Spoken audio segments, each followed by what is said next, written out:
Валерия нам показала свой неидеальный ЗОЖ, а сосиска в Кремле, потому что другой нормальной еды нет. Ну, это лучше, что тут можно найти.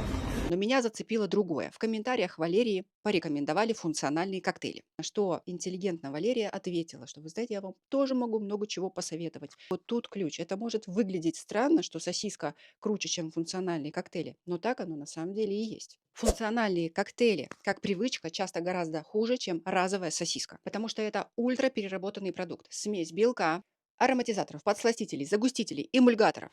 У многих это дает вздутие, нестабильный стул, тягу к сладкому и непонятную сытость. Переработанная еда, жидкие коктейли не включают в ваше пищеварение, не запускают жевание, глотание, переваривание этой еды и формируют еще и понимание, что я не могу нормально есть, я вот буду функциональные коктейли пить, и типа все будет класс. Но это путь к откатам, к отекам и к тому, что в ЖКТ потом появляются проблемы: полипы, камни в желчном, запоры. Я дипломированный нутрициолог.